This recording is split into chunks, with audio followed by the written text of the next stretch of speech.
Good afternoon. I'm Kim Bruno, principal of the Cortina School of Visual and Performing Arts, and it is my pleasure to welcome you to this exciting Broad event in our beautiful concert hall.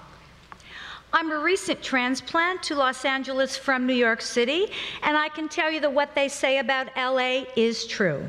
You have indeed become one of the cultural capitals of the world. Today's turnout is proof that the arts are alive and well and thriving in Los Angeles. You are here today because you are interested in art, or you're a fan of Mark Bradford, who is undoubtedly one of the city's great treasures, or of Robert Rauschenberg and the social conscience and activist spirit that permeates his work, or simply because you are drawn to the intellectual stimulation that today's conversation will provide. This revitalized interest in the arts is exciting news for our school community, because it is here that we are working to produce the next generation of artists. The painters, sculptors, musicians, singers, dancers, actors, architects, illustrators, filmmakers. The future holds limitless possibilities for these aspiring young artists. Our school's mission: to give our students the gift of possibility, to provide a nurturing environment that is both artistically inspirational and academically rigorous for those who share a passion and a commitment to follow their dreams into the 21st century. Our vision: to graduate students with the understanding that everything you do in life is a self-portrait. To go out and sing your song, dance your dance, paint your image, live your role. Use art to change the world. Our mantra, in the words of Emerson: do not go where the path may lead. Go instead where there is no path and leave a trail. Our school enjoys one of the best locations in Los Angeles. I can't imagine better neighbors for an arts high school than the Music Center and Walt Disney Concert Hall, Red Cat Theater, the Colburn Mocha, and now the Broad.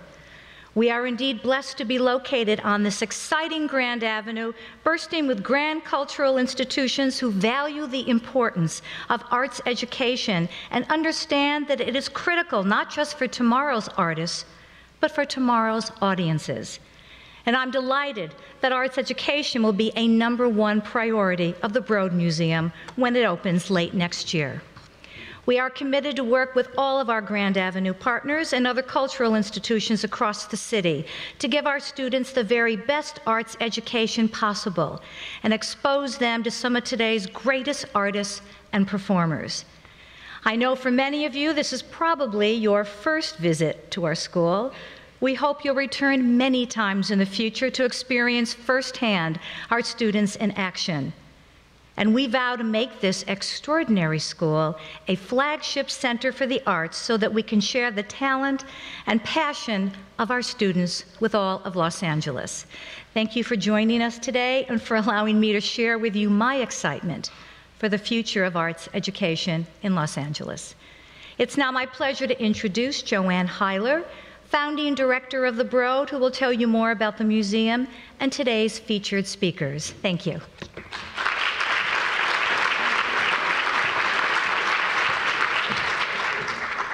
Thank you, Kim. Welcome, everyone, and good afternoon.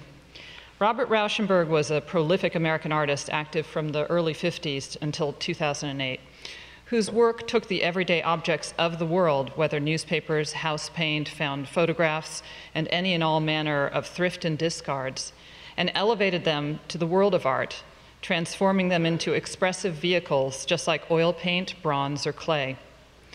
Rauschenberg's influence on later generations of artists has been profound, in terms not only of his groundbreaking art, but also his unshakable belief in human potential. And it's this aspect of his life's work that our speakers, artist Mark Bradford and curator and author Katy Siegel, will explore today. We're holding our talk today in a space that is itself about human potential. This remarkable campus, now in its fledgling years as an institution, inspires and nurtures young minds through the arts, regardless of income or background. And I don't know about you, but my high school auditorium looked nothing like this. We are so happy to welcome Kim Bruno to LA from New York. where she led the LaGuardia Performing Arts School. And it's already very clear, as I think you just saw, that Kim will bring extraordinary energy to the school and to its community. We at the Broad also intend to contribute meaningfully to the community.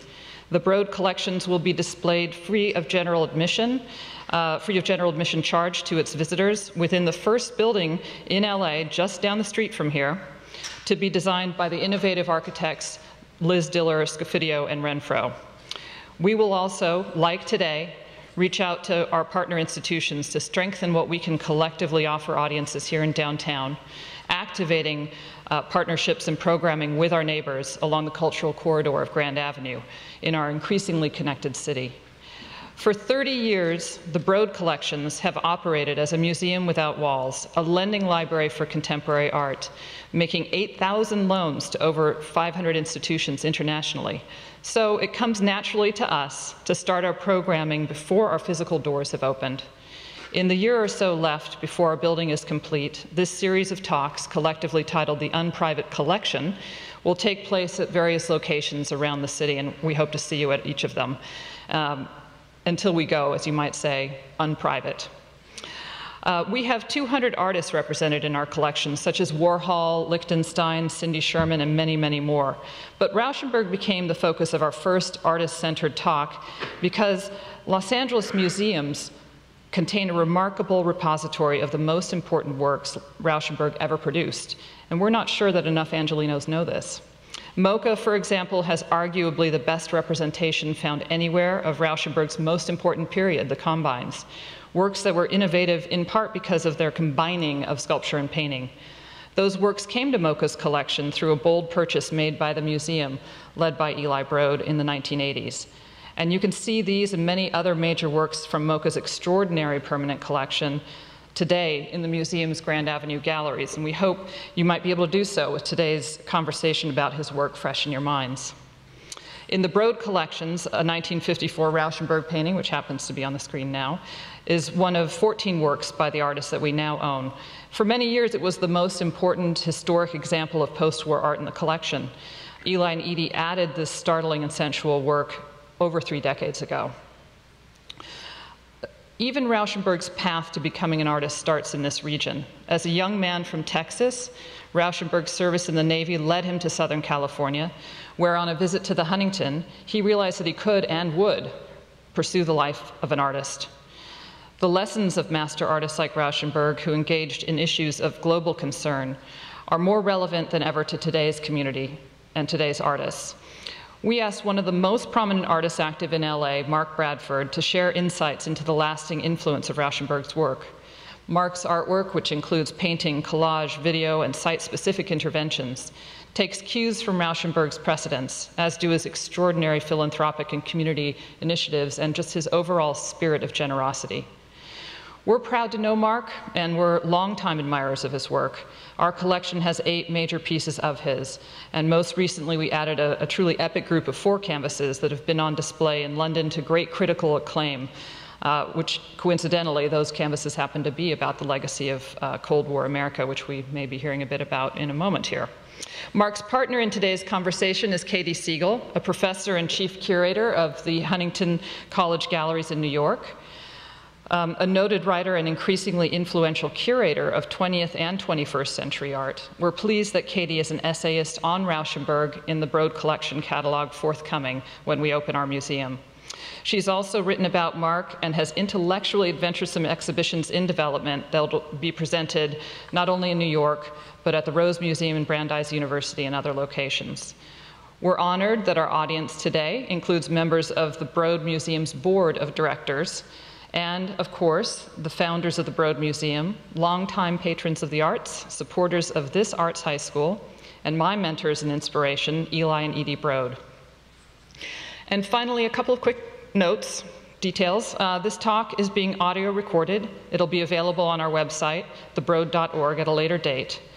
Last but not least, please silence your cell phones. We'll be taking questions at the end of the conversation. With that, I'd like to thank you for being with us today, and it's my honor to welcome to the stage Mark Bradford and Katy Siegel.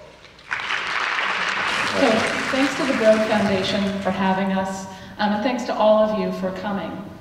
I have to put on my glasses. The Almost Here Museum kindly invited me to come and speak after I wrote an essay on their astonishing Rauschenberg collection. I didn't want to give an academic talk. Instead, I wanted to do something more in the spirit of the artist himself. So I asked Mark Bradford to join me, and he kindly agreed. It's not exactly influence that draws the two artists together as much as Mark's affinity for Rauschenberg's attitudes towards art and life.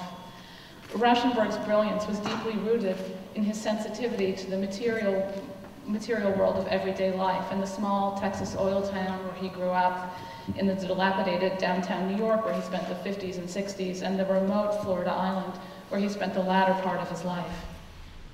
The artist was extraordinarily empathetic in responding to things, whether a color, like the red we see here, a pattern, a heron, or even a door. He saw each object as it was, valuable on its own terms, and he viewed people in much the same way. Rauschenberg believed the artist, even the artist, was not better than or separate from society. Despite the fact that he was so central to what we think of as the avant-garde of the 50s, Rauschenberg called the traditional avant-garde artist's antisocial posture bullshit. Instead, he saw himself as a member of the world, and although there was much he didn't like about society, he sought to change it rather than to transcend it. Rauschenberg personally connected to a wide variety of social causes, from dyslexic education to healthcare for artists to the environment, and followed through on these beliefs with art, with money, and with his own personal engagement. In his own lifetime, the artist started the Robert Rauschenberg Foundation, which continues to support a wide range of educational and artistic initiatives. So I wanted to talk to Mark today about the everyday in art and about the artist as citizen. And so it's perfect that we're having this conversation in this beautiful public high school for the arts with a few hundred close personal friends and neighbors. Yeah. So I wanted to start with life. And this is one of the most important works in the Broad collection. And I think as we talk about everyday or real life, as it gets brought into art, we usually start with like the obvious example of the ready-made. Like this work that happens conveniently to be up at MoCA right now, with the kind of, Duchampian ready-made, like the chicken. And that's how we usually think of the everyday. But Mark and I have been having this conversation for a while, and he has a really interesting viewpoint on the ready-made, where he focuses much more on paper as a ready-made object, which I think is a very surprising and subtle way to think about paper. So I wondered if we could talk a little bit about Rauschenberg's use of paper and how you see paper as a ready-made. Well, one of the things materially that struck me really when I saw Rauschenberg's work was the way in which he engaged the paper. Like, it was really a material. It wasn't standing in for something else. And the imagery I always felt like was not secondary, but I felt like the paper itself was what it was printed on was as important. And so, and also it was, I just always felt the hand of it. I always felt like the hand of Rauschenberg, or obviously Rauschenberg, but I always felt that the application was just as important, and this layering and this accretion. I always found that really interesting. I wasn't always sure if I liked the subject matter on the paper or I liked the paper itself. I always think that paper is simply one of the most delicate ways to be social. It can be oh my God. What's written on it, it can go from the toilet to the Declaration of Independence. So it has this potentiality, and I really like that and still like that about the paper in his work. That's the thing that grabbed me the most. I think it's interesting because art historians and curators have spent so much time arguing about the pictures and how much do they mean, and do they mean a lot, and that sense of the paper is totally missing, and I think it's that we don't have the hand. Well, and also when a lot of times you're an artist and you're starting off and you want to use the everyday, paper is cheap and it's available and it's there, especially newspaper. It's interesting because Rauschenberg starts with, sort of more personal. A lot of these are family pictures, drawings here by Jack Torkov, the artist, friends, pictures of his father and mother, and he and Jasper Johns both collected old stationery. Yeah. Here you can see the Hotel Bilbao stationery that Rauschenberg collected on his travels with Cy Twombly in both of these works. And so there's a lot of very sort of beautiful, fancy, special paper, and he pretty quickly decides that's not what he wants. And both he and Johns move on to what you see in the classic combines from the 1950s. And this is a detail. He moves on to newspaper. So there's a sense that he really differentiates between paper, and not just for what's on it, for what it feels like, and then also for the social value. So he's very specific that this newspaper, on the one hand, is the New York Times on one side, like very serious, black and white, and on the other side is the Sunday color comics. And so like a lot of artists from the 50s and 60s, Oldenburg does this too. Yeah. Color means one thing, black and white means another thing. Yeah. So he's very specific about the content. So I guess I'm interested in the idea of the newspaper as something that is more everyday, and what does that hold? Well, and also, if you really think about experiment, at the time in sort of this kind of 50s gestural moment, and you think about speed, and you think about materiality, well, for me, economics instantly comes into play. It's very difficult to, if you don't have a lot of money, you're getting started, to be really, really experimental with lots and lots of art paint, because it's just too expensive, and it's a very precious medium. Early on in my career, I started using these little end papers that came from the hair salon. I could experiment with them because they were 50 cents a box. And so this idea of rapid speed and working out ideas through the material I could afford to. So the idea of speed and actually economically what you have access to, I think also plays into it, because this sort of rapid fire way of working, I couldn't have done it at that time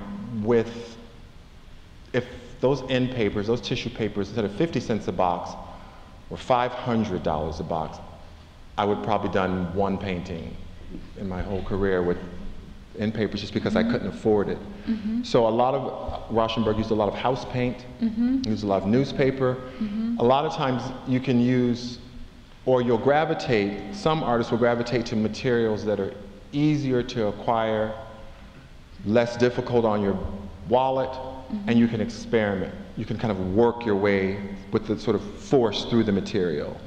And then it starts to become actually, I suppose, what you're known for, but I think this kind of experimentation does come out of that. I could not have done this if it was expensive, coming out of grad school.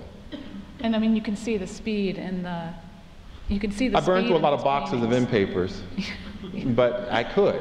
I would take a blowtorch, I'd take a $5 blowtorch from Home Depot, and I'd get a big clamp, and I would burn them I'd just stand there and burn the edges of the hole, and I'd just kind of stack them up. And then I would have a table full of these stacks of end papers, all of $5, and I just felt like, oh, I could start. And actually, the first paintings that I worked on bed sheets. So I would go to the home, secondhand store, and the bed sheet's $1, and I would paint it with house paint, so that's $2. And I had all this material that came to about $5, and I could kind of figure it out in my head that I could probably do this like 50 times before I had to pay the rent. So that, without a story, like, oh, it's in the mail. So this idea of experimentation and economics, being an artist, I think I clearly understand that. Necessity is the mother of invention. Sometimes it is. I mean, you can see, and not always, but sometimes. that Rauschenberg also comes from, tight economic circumstances, and a lot of the way the materials. Oh, no, I didn't. I was raised with a trust fund. I went to all private schools. That's the secret. That's in the bio at the bottom. The secret trust fund. The secret trust fund, yeah. Oh, you know what? Actually, my mother, she said, you do come from a trust fund, trust in God. I swear she said that to me. That's great. She did say that. Just like on the dollar bill. She did say that. I tell you, she did say that. So the Rauschenberg has this sense where everything is patched and layered, and that comes very much from from his mother's background as a seamstress, and the way everything was used and reused constantly, and he uses and reuses material in his work. It's interesting because I've done, a couple of studio visits with you. When you work, you are just laying down and pulling and taking things off and sanding and trying something here and trying something there. When you see Rauschenberg in the studio, it's very much also about work. And he always said, I work harder than anybody else does. And so you have that sense of there's not a lot of money, but there's a lot of material, and then there's a lot of elbow grease in just trying stuff out. I think labor grounds me. It kind of, I'm not, I can spin wheels in my head constantly, but as soon as I begin to sort of make something physical, it'll ground the idea. I think if I'm spinning in my head, I tend to, if I don't do something physical, then it will just lead to anxiety. But if I sort of stop spinning my wheels and sort of ground it in labor, then there was a relationship between the hand and the mind, which I'm comfortable with. I'm not really comfortable with just in my head all the time. It doesn't. And that's very much the way that Rauschenberg thought as well, working it out, not having an idea or a theory beforehand, but having things come to life through the material. So when you were making these for a while, and you sort of got known for it, as you said, and then you stopped. I just moved. Yeah, I did stop. That's not true. This was a hard stop. Oh yeah, I remember that. Old friend. Remember that? Yeah. So maybe you could talk a little bit about, when looking around, what other kind of paper did you find?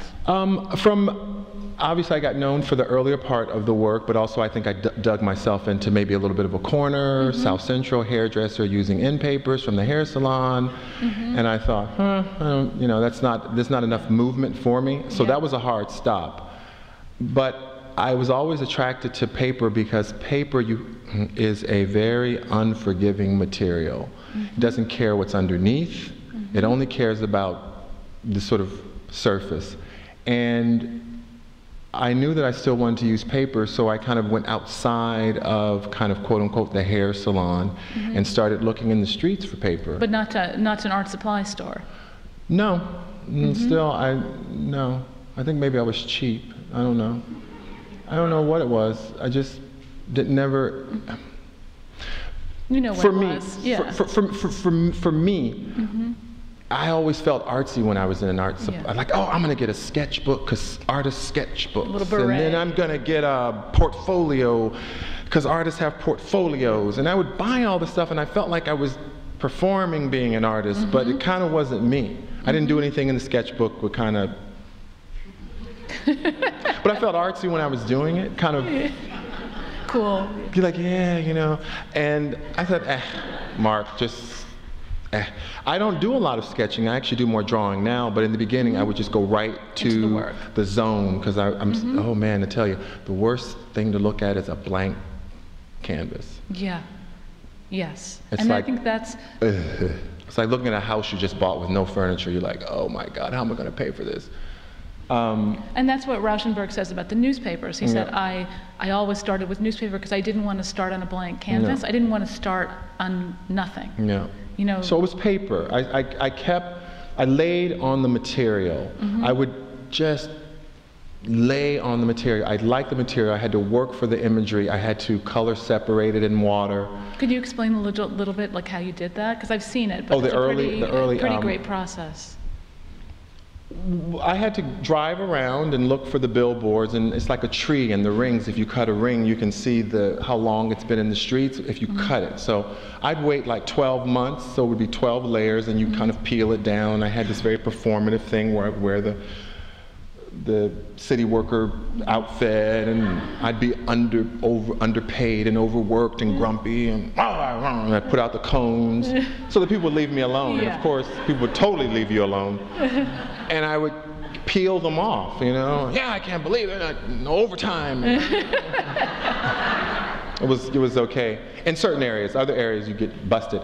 And you have to roll it up and put it in the back of your truck and take it home and soak it in the water and color separate it into colors. And actually, I started thinking about digital technology and information and pixelations and how if I could build a computer using string.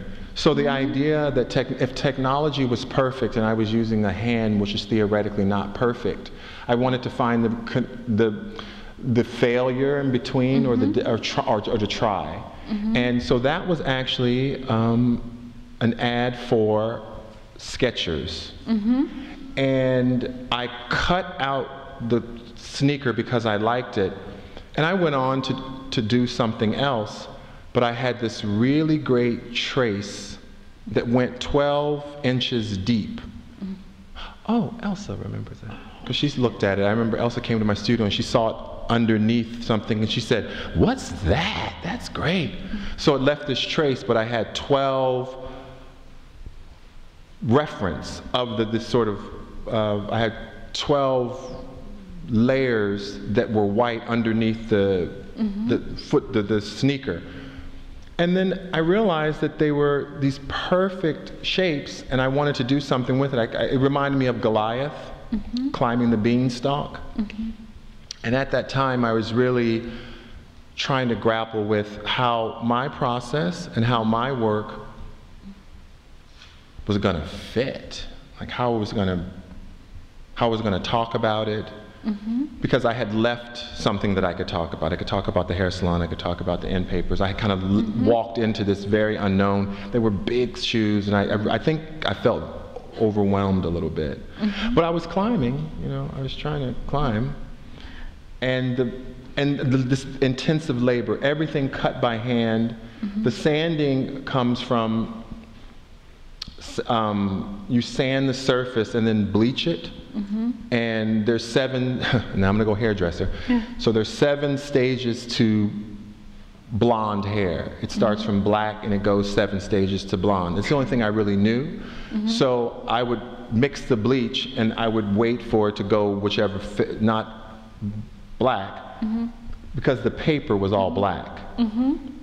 So the paper would go from black to brown. You see it, I don't know if you can see it. In there, you can clearly see. And that was just bleach, basic white from the hair salon.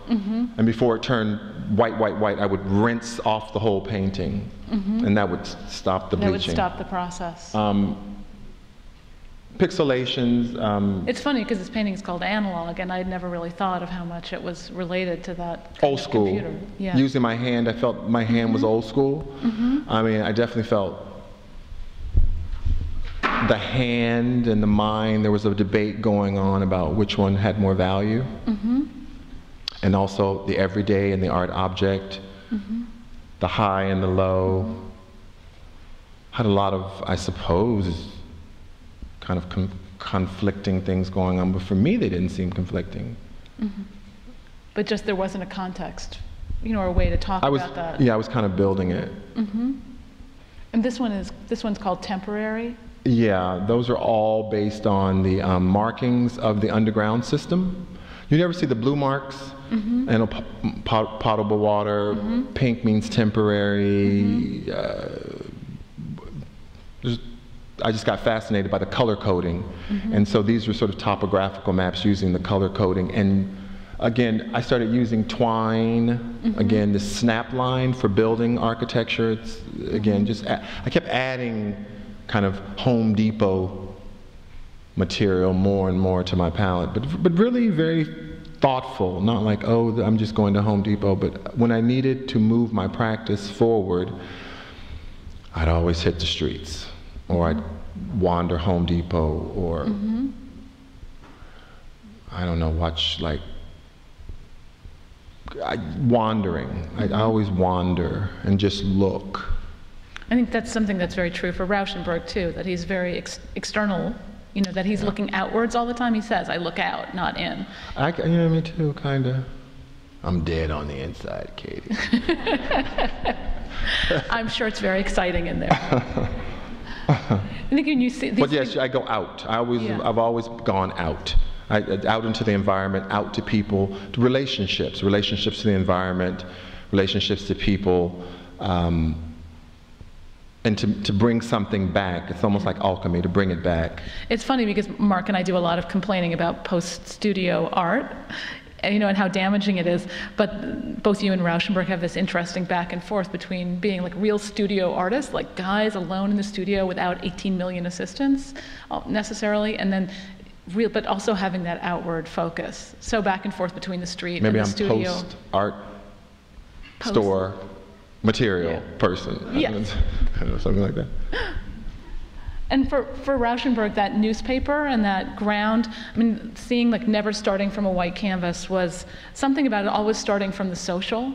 Like he didn't want to say, I'm all alone here, and it's about my mark, asserting myself on the canvas. I always want to be one thing amidst everything else that's going on. And he has that in common with a lot of other artists from the 1970s, and a lot of them are African American, who say that I'd say, I'm never going to start from a white canvas. People like Jack Whitten, Joe Overstreet, Faith Ringgold, Betty Sar, they all say no white canvases. It's always got to have a ground, and that's racial, but it's also something about not having the fantasy of being alone in the world. And I don't know if any of that, using found materials and looking out in the world, has any of that connotation for you. I'm really thinking about the raw canvas and sort of why this kind of this connectedness. I definitely relate to. I don't know if I really put it in those terms, but I think it had to be some of.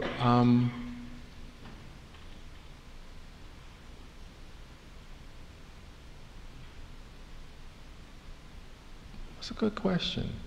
I don't think I ever thought about why I wanted to. Maybe not. I don't know. The black paper that you're thinking that you're using here, some of it you had made? No, it came from Kelly paper. So the newspaper was Kelly paper? No, the newspaper was just newspaper. Newspaper. But the Kelly paper was. And then street paper and. And the Eclipse Black. That's Kelly paper. That's Kelly paper. That's the name of it, Eclipse Black. And you've mentioned that it also reminded you of the blackout curtains that people used in windows to sort of hide behind after the civil unrest here. Oh yeah, we did that. Yeah, we did that. Yeah, we put up. Yeah, that's true. We actually, after the, again, I'll go between. I was a laborer for so long, from 11 to 35. I worked with my mom in a little mom and pop hair salon. We had different locations, but it was the same place. It was Foxy Coiffure, then it was Foxy Hair, then it was Foxy. We were French. Very classy. And, but. You know, we had to make money. And after the 1992 civil unrest, everything was on lockdown after 5 o'clock. Well, that's just not going to happen. So we put up these blackout curtains, and, you know, business as usual. It felt like the prohibition times or something like that. Yeah, but I remember though that those really black curtains, and I used black carbon paper in 1990. Yeah. I remember, we made a lot of money then. Yeah. There's a lot about the all over in Rauschenberg, and people use that term for you too. And I think a lot about how there's a lot of all under. You know, how there's something behind. You know, you're behind something, but you're also against that ground, in front of that ground. And so it's not always clear what you're seeing, you know. No. Yeah, I'm very introverted and very extroverted. Not too much in the middle. I think that I probably going and pulling things from the world, or pulling objects and material, felt natural to me. It was something that I knew I had to labor and work for an image, and maybe that had something to do racially, or just the type of work that I was making at the time. But I'd liked to push back against something. And not have it predetermined. I wasn't going to own it, but it certainly wasn't going to own me. It was like a relationship. I always wanted to enter into relationships with the material. When I would try to beat it up, it never worked. I'd usually lose, but I'd kind of talk back to it sometimes, you know. It's funny, and Rauschenberg says, you know, I don't want to take advantage of a defenseless object. He doesn't want to, he says, and his problem with Joseph Albers, his teacher, for a brief period at Black Mountain was, he said, Albers said, the man makes the painting, not the material, and he didn't like that emphasis on a hard man that mastered the material, and he had a very much more back and forth, you know, with the material, saying it's going to do what it's going to do, and I have to let it because it would be authoritarian to do it another way. Yeah, no, I wish I could say big, broad, sweeping things like that, but I'm not that type. No. It doesn't quite work. I've always been like we talked about, sort of Rauschenberg being kind of the sort of softer male child. Well, I was kind of softer. And I kind of got that memo real early, that my navigation through the structure, quote unquote, of power was going to have to be more dynamic. So this idea of just kind of charging in and charging up to the bowl of fruit and saying, give me that last orange, I would never do that. I would like be the guy in the back of the room thinking, okay, there's nobody around, nobody wants to go. This kind of like, so I always thought that people who made those type of statements, I think maybe I admired them in a way, but I knew that it just wasn't me. It's just alien. And I think, you know, you could see his marks are always, you know, here the paper turns into images, you know, what art mark could be more important than JFK? You know, they're always amidst all of this other social stuff that's going on, and he wouldn't have dreamed of being that guy to say, I'm the most important. You know, it's not Barnett Newman. And so this impulse to be in society and feel part of things gets more and more political, obviously, in the work. And he did a lot of work for causes. This is his first piece for a political cause. This is for CORE, the Congress on Racial Equality, in 65. And using a lot of the images he'd become known for, also Native American, and he identified as a Cherokee himself, and went on to do things for Earth Day, getting more and more involved in politics. And then he kind of goes a little crazy in the late 60s and early 70s. Everything's so bad, you know, and you talked about the 80s as maybe an equivalent period for you, but it was so bad in this country politically that he starts just doing things that are just flat out copies of the newspaper, almost, you know, the Currents series, and putting together newspaper clippings with some of the most violent imagery from the newspaper, the most racist, the horrors of the Holocaust, of Birmingham, and just putting them out there. And then afterwards, he's sort of exhausted by it, by this sort of direct political commentary. And he says he has to go totally abstract and just be with the soft materiality of cardboard and just dealing with these very plain, very abstract cardboard boxes. And I wondered if in your work you'd struggled at all with this sort of back and forth between the pressure to, the need to represent something politically and directly and say something, and then to be abstract and have retreat into your own sort of material relationships. Yeah, I mean, it's exactly the same. It just depends on what's going on in the world or how I respond to it, and I may do something very socially embedded and very direct, and then I will retreat into abstraction where it gives me more space and sort of about the surface and materiality, and I can work out maybe some of what I'm feeling about the social engagement, but in a much more private and abstract way. I'm not, in a way, to put this out is much more direct than to have the kind of personal sadness about how it affects you. And sometimes that you don't want to directly maybe put, or maybe I put that into the abstract work where I'll make works and they feel very agitated or very sad maybe. But I'm not sure if it comes from the social, if it actually comes from the content I'm dealing with, or it comes from something else and I'm kind of rerouting it through. So it's creating space for yourself. You have to create spaces to hide away a little bit.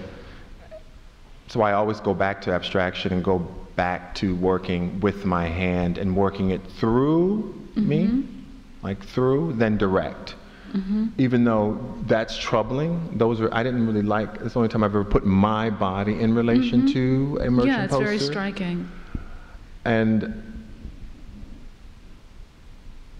I look I look so serious. But I was actually mad that the person who was supposed to do that for me, he didn't show up. I was so annoyed. Mark likes people to show up. I was like, show up on time. It's like, really? So I was like, all right, let's just do it. But I knew that it was going to change the work because my body was in it. I think I have an ambivalent relationship to my body. Just because of what people say of a 6'8" black man and what I feel like a 6'8" black man is. Sometimes they're not on the same page. So the representation from the outside is such especially a stereotype. around, Lakers playoffs. It goes way up. Like I have like this like telescope to God. So if it's really down to one game or something, they come to me. You think they're gonna take it? You think they're gonna take it? Because I'm tall and I have the the Pope. Yes, they're going to take it. So it's kind of it's funny when I do go to a Laker game, it's like people treat me different when I walk in. Like I'm like a retired basketball player. You're an old basketball player. Super funny. It's interesting. So you can play with it, but it's always this exterior, interior, interior, private, public, social, abstract, free. It's such an interesting dichotomy, and again, so related to Rauschenberg and like the idea of, because you work it, there you are, there's no getting away from it. Society has a certain interest in and view of a tall black man, and he's someone who could really perform and be spectacular, and then needed to be so private too and hide. And so how did you go from just like picking up these posters, and maybe you want to tell people sort of what they were? It's another kind of really interesting paper you were starting to use, looking at using to cut up for the larger paintings, and then you realized they were valuable in themselves. Well, these were just merchant. There was not even a name. I started calling them merchant posters because there was no name. They were one sheets, broad sheets, but these are basically these little businesses that pop up overnight for usually people in a very small sort of circumference that are in some form of crisis. I mean, it's just, it's just 911. It's never good news, It's 911 colors, it's action items, it's bold letters. If you're at the bus stop or going by in the car, you're going to see it. And that was one block. It's just one block. But what these sort of, I call them sort of parasitic systems, the sort of microeconomies, but they have a constituency. Actually. And it's so prescient because they're a larger and larger percentage of the real economy. The one I just like, every time I see it, even in my studio, I say, my child says daddy. How about father or daddy? Like daddy, sugar daddy, big daddy. My head never goes to like, it's so, I don't know, I never have liked these. Like, the locks and twists I'm okay with because she's just trying to make a couple dollars. But I understand.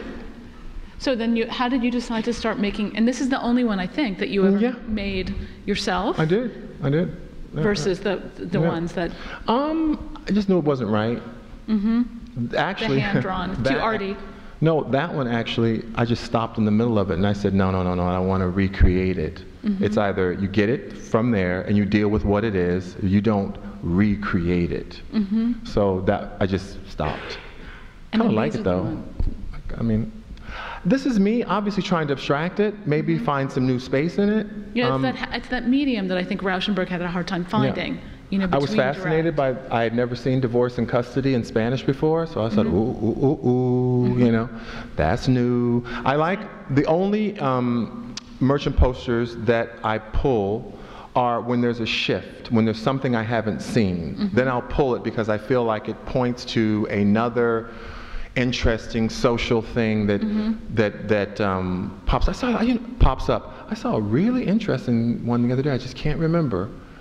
I thought, whoa, that's interesting. But it's just something that just pops up. It's like the newspaper. It's a social record. It's a social record, yeah. So I don't take them all, though. I don't take them all because that's someone's business. So if it's like 5 up, I'll take 1. If there's only 1, I won't take it. Just because, they got to make some money. Some of these get quite large. And I wanted to mention something that I thought was very funny, because Mark has this great show up in London, entirely new work, and the subject matter, and I got the mailing, with the and there was a little "I like Ike" button that came with it. It was very funny because I had just finished this Rauschenberg essay, and it keyed into a subject that Rauschenberg was really interested in and very upset about, and that was the national highway system. And he had a long relationship with Ted Keel, the labor lawyer, and someone who was a public transportation advocate, and very upset about the way that the highway lobby had taken the gas tax and used it to build this giant highway system that went all over the United States. And Rauschenberg was upset about the destruction of the environment, which I know nature is not your thing, but he was very concerned about the destruction of the country, and then also upset about the lack of public transportation and the way that the highway system pushed people apart rather than drawing them together. So this is a lithograph he made, sort of agitating against for a special portfolio, agitating against the highway system. And then I saw these works from the White Cube show, and so I wondered if you could talk about how did you come on this subject matter, and what drew you to it? It's called Through Darkest America by Truck and Tank, and that was a chapter in Dwight T. Eisenhower's autobiography. Well, maybe it's a natural segue into sort of mapping and then looking a little bit closer as to what we're mapping and thinking about communities and what sort of freeways or highways or interstates do to communities, what side of the track, what side of the 10, what side of the 405 people are like obsessed, north or south, west or east, how real estate prices change very much based on what side. And I was also really interested in the fact that the whole 10 is sort of based on Eisenhower's relationship to but Eisenhower himself was very interested in the sort of interstate. He was one of the first people to be part of a transcontinental motorcade across the U.S. in like 1919. I mean, he was a sergeant or something. So he had this real interest in the way in which we moved around the country and had poor roads. So after the Second World War, he was very much sort of the efficiency of the Third Reich and sort of how they did this how they militarized and moved things very quickly, that sort of it started to germ, that he came back, and sort of the whole interstate bill was sort of based on this kind of early memoir and this kind of after the Second World War of being able to get from Los Angeles to New York if there is land invasion, that the military actually uses the interstates. I have seen that on a few times. In 1992, they closed down all the highways, and that military does roll through. And if you've ever seen a president, man, that's the most interesting thing in the world. If you ever see the president, man, they just lock it down. Yeah. Which is so interesting how fast they can, and so just this kind of, I'm always interested in the history and the roots, even if we don't even know where they come from. Often sort of problematic, definitely problematic. And it just sort of this mapping, topographies came out of that. The whole show just kind of circled around that. But obviously it's abstraction, and Ike being this kind of sort of very American. But also what I found really interesting was this I like pen was one of the most successful sort of propaganda for a president for a very long time. I remember the I like Ike pens when I was a kid. I mean, it's something that really kind of caught for generations. Some people thought it was I like Ike Turner, you know? they went, like, it kept changing, the meaning would change. Nobody likes Ike Turner. Well, some people came at the show and said, oh, you know, Ike and Tina Turner, Ike Turner or something. But it really stayed in the mind of some people for a long time. And so I really liked that. I found the original pen and then had the original one duplicated, which was, I thought, a little too small. But and so this whole show came out of that. It's interesting how much the peeling, and this is called riding the cut vein, how much the peeling, and the screen is so huge, it's not always, the resolution isn't great, and these are such complicated paintings. But the way the peeling of the paint and that sort of surface, and Rauschenberg always said, I'm interested in peeling walls. You know, everything was old, nothing was new in his work. Looks like a layered sort of community, or like what you might see driving over a poor community, you know, on the highway system. It's what I call the material homeless. You know, homeless people are right in front of us as we walk by. They become invisible. They become part of the sort of almost urban detritus in a way. Same thing with this material. It's right here. It's not hidden, but we turn our gazes where we want them to go. That's just sort of what we do as people. And I like to kind of turn it back a little bit.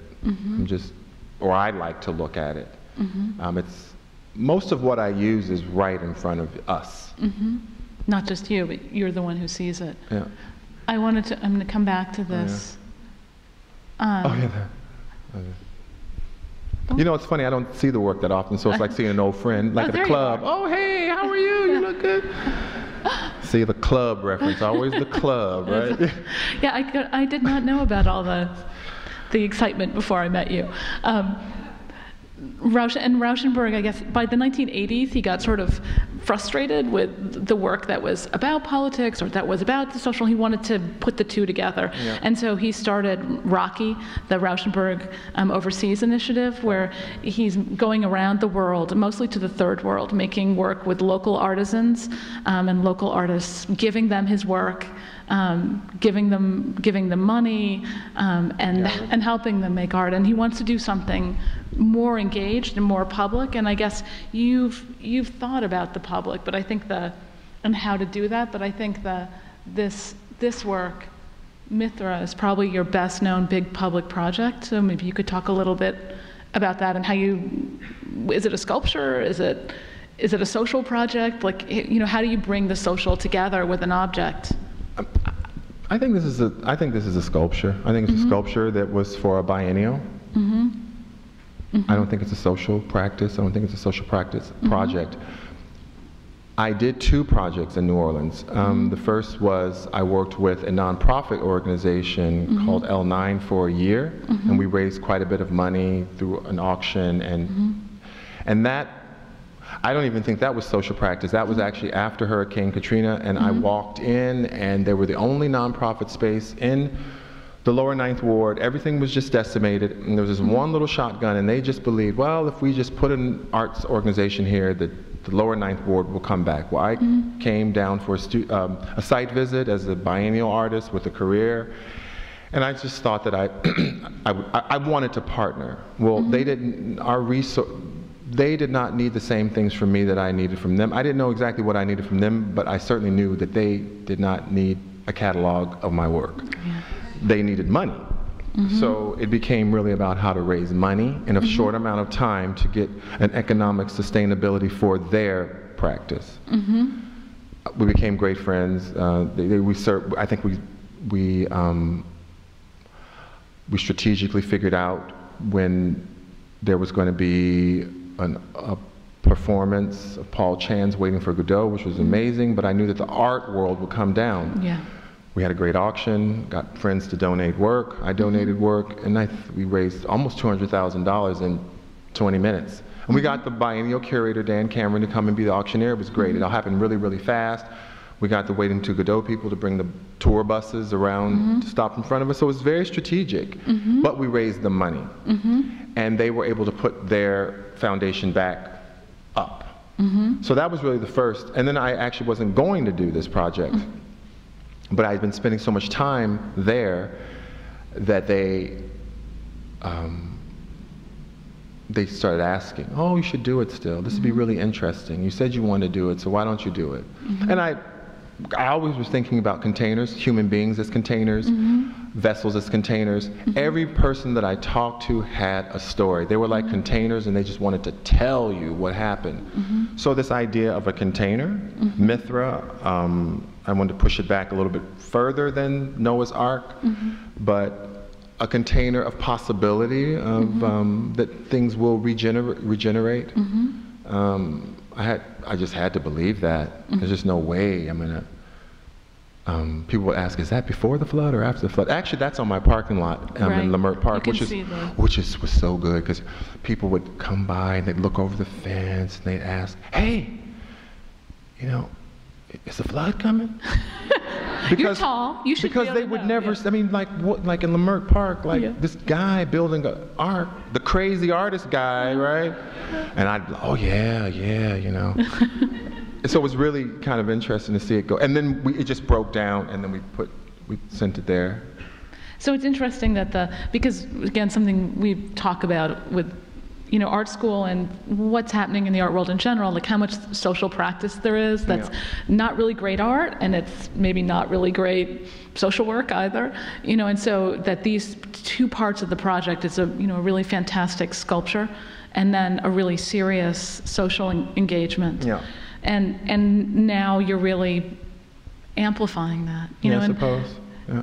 I think it's unusual this is Robert Rauschenberg's high school graduation picture, you know, and I love it, and then it also breaks my heart because he wanted so much to be part of the community where he was from and was not allowed to, and had a really hard time in school and spent a lot of time hiding, and never was a good boy who did what he was supposed to and was never rewarded for it.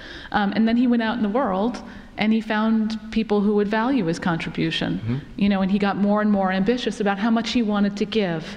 Such an incredibly generous spirit, going from giving away all his money to friends who weren't making it, to starting a not-for-profit in the 80s called Change, Inc., you know, and about just giving the money to artists who couldn't pay for their health care, other artists in the AIDS crisis and beyond, emergency funds for artists, funding schools, funding women's shelters in Florida, and then during his lifetime started the Rauschenberg Foundation, which made all of this official, now funds projects like this is a lab school in Washington that uses art making for dyslexic education, for education kids with learning disabilities.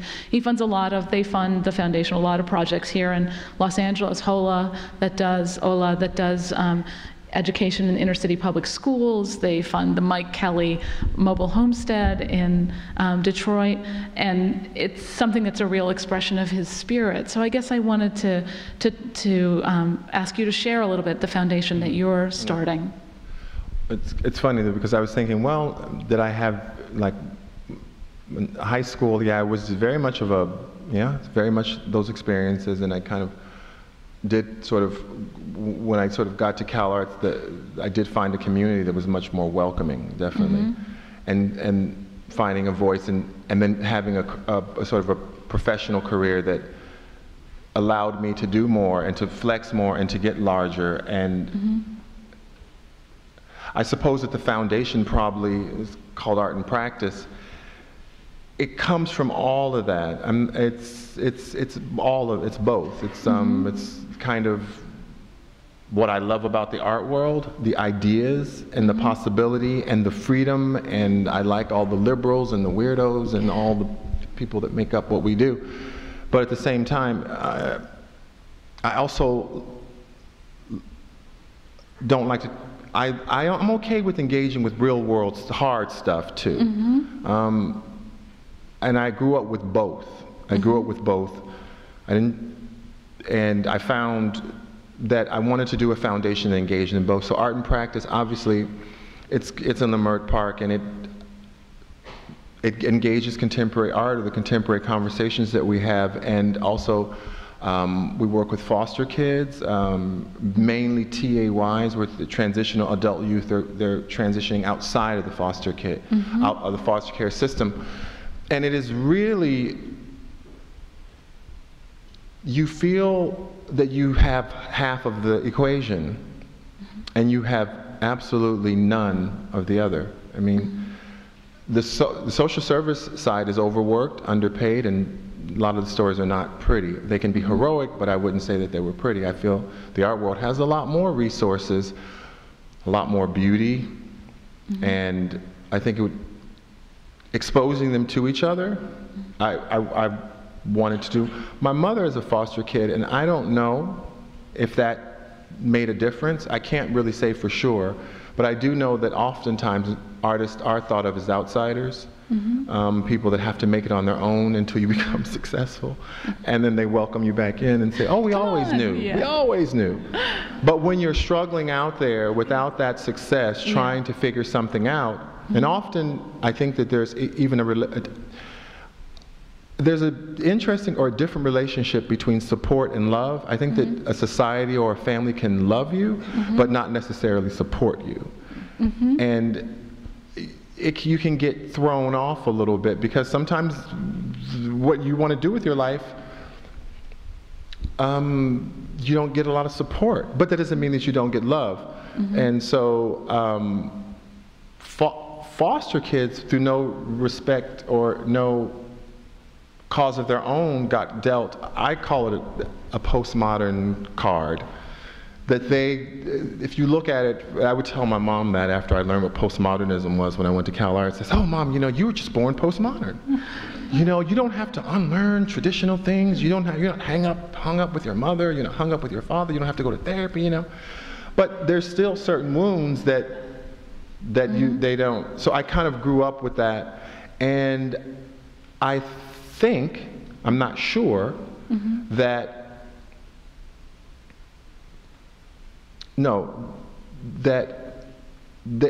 both will be respected. Like, there will be obviously programming, there will be a heavy emphasis on education and job training, but I'm a contemporary artist, and I feel that the whole thing will be about art. I'm not going to hammer anybody over their head and learn contemporary art. If they're working, we'll have a digital lab and a sort of library, but if you're working in the library, we're automatically learning about contemporary art, because that's all we have in the library. And I'm not going to, there'll be therapists, we have, we're engaging both. We're engaging both. We're still figuring out the partners, and we're still figuring out things, but the large ideas, and you feel vulnerable. You come up with this great sort of vision statement, and then you sort of talk to someone from the other side. And the other side is here in the audience. Other side is here. It's Carol, who actually, if I've known for, everything it overlaps. Carol is, well, I used to do Carol's hair, that's how we say it. I used to do Carol's hair, but Carol actually has been working in foster care for 25 years, so I've known Carol also sitting in the chair, and she would talk about things, but then when I started this organization, I started talking with her, and I'm talking very lofty art ideas, and she says, Mark, we're working with food and shelter, and I was like, oh. You feel completely vulnerable, and you feel that it has to be a relationship of partners, and you have to do a lot of listening. So I'm doing a lot of listening. I think it's going to be great.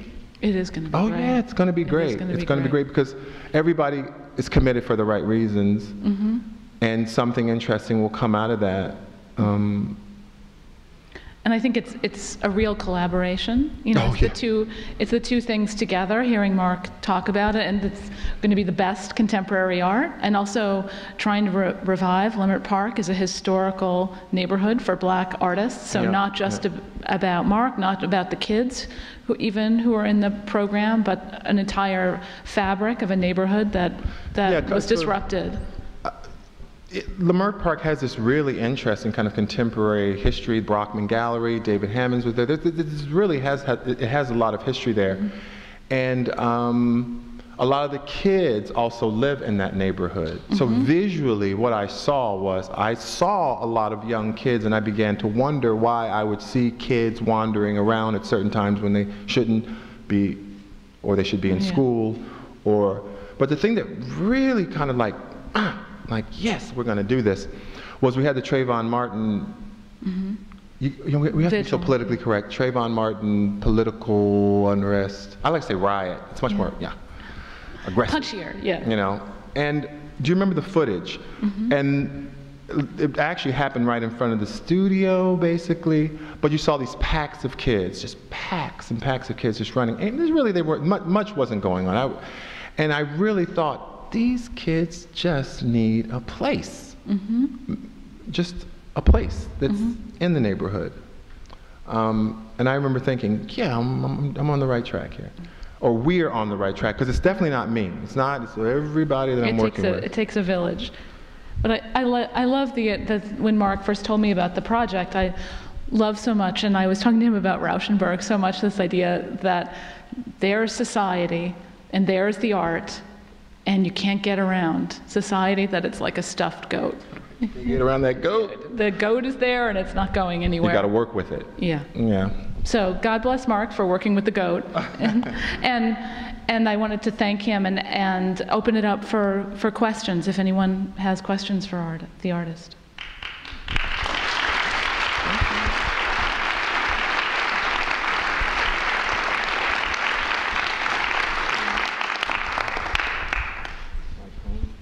How old were you? How old am I? When you did this piece, yes. 23. I just look great.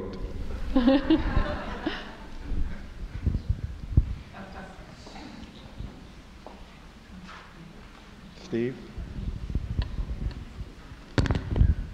Well, I just want to observe that you just did something wonderful for us at CalArts in support of younger artists.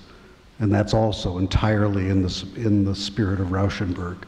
Trisha Brown's a dear friend, and what he did, not just visual artists, to sustain the careers of dance artists. And you're showing the same kind of heart toward another generation. It's wonderful to see. Well, he's trying to, I'll tell you a story about me and Steve Levine. You never know what words will do, whether positive or negative. So I was in grad school by then, probably, working my little job at the hair salon 2 days a week, and going to school, and I watched the money go up every year, 100, 60, 70, 80, but I believed in what I was doing, but I thought, I don't know how I'm gonna connect hair salon and like contemporary, having a career. I just went to the hair salon and I ran into Steve in the hall, and he said, "Oh, what are your plans?" And I said, "I'm not really sure." And I remember he leaned against the wall and he said, "I don't know, you're gonna be all right. I don't know what you're gonna do, but you're gonna be all right." And I remember thinking, well, shit, he's the president of CalArts, he ought to know. And I just took it, I just took it. I mean, I just took it. And what grabbed me about Rauschenberg is this authenticity to really be in the moment and be intensely engaged. I always want to leave something, when I want to leave something from a conversation. I want to listen, and I really want to engage. Or why bother? Sort of, why bother? And so that was my, I took that, you never know, You never know what you're going to say to someone. No, you never know. You never know what it can do for a person, positive or negative. I mean, how many times you walked into a gallery and they act like you're not there, right? That does something too. So this idea of each person has the choice.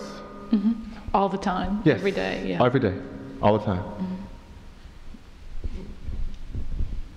They gave me a microphone, and I feel like Oprah Winfrey now. Walk around, walk through the Walk aisles around like and Oprah does, you know? Also, I realized when I just started to open my mouth, I just came from the dentist, and so if I sound a little like I have slurred speech or something, it's not. I'm not drunk. I'm not high. Came from the dentist. Well, that's all right, girl. I apologize. I just realized when I started to open my mouth, I'm like, oh, wait, this Novocaine hasn't worn off. I'm a dancer by trade. I'm not a visual artist, but I know quite a bit about it from a friend who had something called the California International Arts Foundation. Her name was Lynn Keenholst. And this summer was the first time I read about Rauschenberg, and I was looking for grants. I run a nonprofit dance and music program called California Dance Institute that's an affiliate of Jacques D'Amboise National Dance Institute, who's done wonderful work with children in New York City. And actually, Rauschenberg gave Jacques one of his paintings for a backdrop for one of their shows. But I'm so interested in the collaborative idea of artists and dancers and musicians, because I danced with the Joffrey Ballet, and that's a company. Bob Joffrey very much believed in that. But to get more to the point of your program in Leimert Park, where we are in a school there, and I just wondered if you knew about Marlton School for the Deaf and Hard of Hearing that's in Leimert Park in that neighborhood, because it's a fantastic place. They do wonderful things with those children, and I'd like to hear more about your program there, because it's a place that I just discovered as well, and not very many people know about it. It's a school? I know the Marlton School. I don't even say we're near any programming sort of. We're still developing. We're kind of developing the big picture idea. You know, let me say something about collaboration, and I think it's really great when artists collaborate with each other, and we collaborate with musicians, and when we collaborate within. But I also think that it would be really interesting to push out, and collaborate with a woman's shelter. I mean, a dancer in a woman's shelter, super interesting, right? I mean, right. Just thinking out things. We, as an artistic community, I believe, moving forward in the 21st century, have to find ways to make ourselves feel vulnerable. We are we want to collaborate, we want to teach, we want to go out of our communities, but we bring all of our knowledge, all of our ness, and I think in some ways we can freeze out the public that we want to help. I think that we have to develop new strategies to empower them, and we become the listeners, and that's often very difficult because you have to give up power. And I think that for me was where I began to feel more vulnerable, and it felt more loose, but I knew it was empowering to a different type of constituency. So it's almost like we talk about sort of social practice, and these words are going around quite a bit, and they're growing and growing and growing, but at this also there's a lot of failures actually in the social practice realm of not being able to connect to the communities that we want to help. So this idea of empowerment and who is in power. If we're writing the grant, we have the money, we have access, and we're coming to a disenfranchised community, and we're going to help them. The deck is so stacked. How do we turn, engage, and change these power dynamics? I think about these things all the time. I did another project, Maliteros, at the San Diego U.S. border, and it was another biennial. And I worked with the informal baggage handlers. But the only reason why I came to the project was because I got pulled in the secondary inspection, and they were pulled in the secondary inspection. We came out, and I noticed that he had a shopping cart. And I went back to the organizer. I think I want to work with these informal handlers. Oh, that's great. Let's go talk to them. I'll bring them catalogs. And and we were moving. I said, oh, wait a minute. No. This is not right. I don't think it's a catalog thing. So I had to rethink how to engage this community. So we have to become almost children, which is difficult when we're so cool. I know, and I'm serious, and because I'm constantly, even in developing what this program that I'm doing, I'm constantly getting my feelings hurt because, you know, I have all these really cool art ideas, and then wonk wonk, you know, it's like, and you have to rethink, or you have to sort of let go of the power, because education has to be, both sides have to be educated. Mm-hmm. I can't just, I'm going to educate you. This Pantocrator, right? Christ is Pantocrator. And so, even this ideas of collaboration, I mean, the Department of Social Services, those offices are the worst, saddest places in the world. It'd be great if artists and musicians and dancers were going there and saying, hey, you know, I had informally started, there was a senior housing across from my studio. And just informally, I would start to go across to this housing, and I would start to talk to the women there, and I would kind of, you know, curl their hair, you know, because it was very close, and I thought, oh, what could I? It's right in front of you. It's right in front of me. And they, oh, what kind of art is that? My child could do that. Baby, you got Jesus in your life? You ain't married? You know, no, I'm not married yet. But this idea of getting out of contemporary artist Mark Bradford, and hearing, you know, church-going black woman in her 80s praying over me to cast out that demon, that's real. Mm-hmm. You know, that was really real. And it doesn't always put us in the position of power that we're comfortable with. Mm-hmm.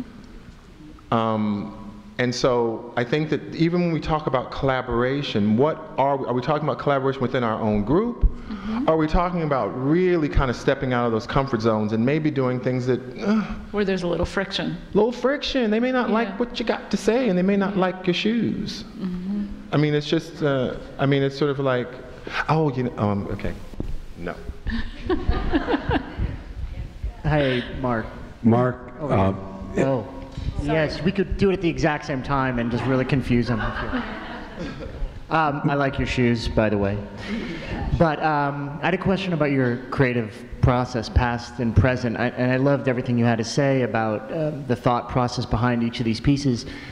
And I fully understand having to put in the labor to click into something. But I wanted to know at what point, you know, at what points do things just look cool to you? You know, like, I like how that looks. And at what point does it turn into something else, you know, more conceptual, a concept? Does it take form, or does that happen before you even step up to the canvas? Well, you know, all work has to have some, like, conceptual groundwork. I mean, you have to be mining something interesting, some point in history, I'm a real history buff. Let me think. Okay, the 5 books I'm reading right now, I'll just say the 5. Okay, Caravaggio, Postmodern 101. I wanted to see if I remembered this stuff. I was like, so I have this Postmodern 101, Dr. Sleep by Stephen King. Oh,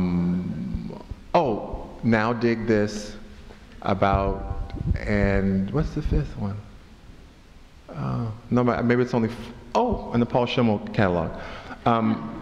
For Rauschenberg, because I had to kind of, you know, read up. But I'm a real history buff. I like history. I always have liked history. I like art history. I like to read, and something's gonna catch. So that's a groundwork. I got to Dwight's memoir, and that sort of became the ground. But I think that every work is like a relationship. It goes from the flirting to the divorce. It goes through all of the stages, from the he's cute to dividing it down the middle. So that's just involved in the relationship as it goes along, but you are conscious of kind of conceptually what it's about, material what it's about. Halfway through, I let go of it more, and I think as I move towards the end of the relationship, I'm the most removed, just like a personal relationship. So when I see works, they remind me of past relationships, but usually I'm always reading. I'm always reading newspapers. I'm always looking at like YouTube videos to see what things, I'm just curious. I'm always curious. I ask the young people, what's ratchet mean? What is that? And what is that? I like to just know. So I'm just a curious person. So something just grabs me, you know. I'm interested now in like twerking. I don't know, like, you know, like why is that so, like where's that from, and the reduction of the sort of body of female's body and the presentation of from male gaze, like, you know, just curious. And all that came from the dirty South and the hip strip clubs. Oh yeah, the strip clubs. And, like, I love to follow socio-anthropology and sort of where the roots of something comes from. And I've just always been really curious. Well, I'd Mark? love to hear more thoughts on twerking, but I think we're getting the act. Can, so I want to. can I just ask one last question? Mark, you've been commissioned by the Airport Commission to create the signature piece for the Bradley Terminal when it is completely remodeled next year. No, really, where are you? Here. Okay. And I just wondered. That was a weird. I was like, oh. It's gone. You didn't, maybe you didn't hear it. As you know, of course, you've been commissioned by the Airport Commission to create the signature piece to hang in the Bradley Terminal when it is completely redone for next year. Would you share with everybody what your conception for that is? Because it's going to be the standout piece in our community. You know, that it's called the Bell Tower, and it has to do with the sort of the idea of something that cycles and circles. Also, it has to do with kind of detritus and information and billboards and construction. And the whole thing came from, you get it, would you like to do a proposal for a city? I said, oh, I've never done that before. Yeah, I'll try, and that was recommended by people. And it was really interesting. You have to sit in these long tables, and you have to keep pitching it with all these people who have no arts backgrounds. They're so not impressed. They're like, not happy. It became like an art project, just to see if I could like get it. They arms folded like,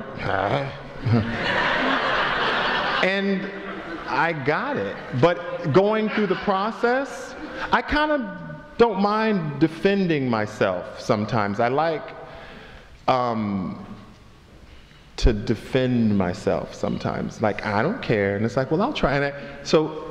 And kept pitching it and kept pitching it. And it was really interesting. The whole process of power and who has the power, and I found the whole thing kind of interesting, and I think it's going to be a really interesting piece. I wanted to do an art piece that is in an airport. Of course, you hear the, oh no, artists don't do that. You know, oh God, I can't. If I hear the like, you have to, should, you should do this and you shouldn't do this, and you have to be careful, and oh my God. It's like these young artists, they are so careful. Well, you know, Mark, I gotta be really careful about my career. I'm like, well, you don't have a career. I have to be really careful where I show. You haven't shown anywhere. I mean, you know, like, I would have shown in your garage out of grad school, if you asked me. I mean, what is all this? Be careful. What? Just show wherever you can. My God, put it in your truck, drive it there, put it on the wall, paint the wall afterwards because they need you to, and then shut up and take it back home and be glad you had a show. Right?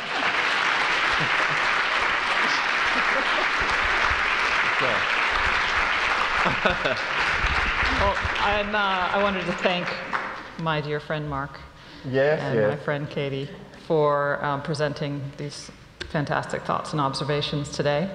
And I hope you'll all take a look at our upcoming programs that the Broad's putting on in coming months.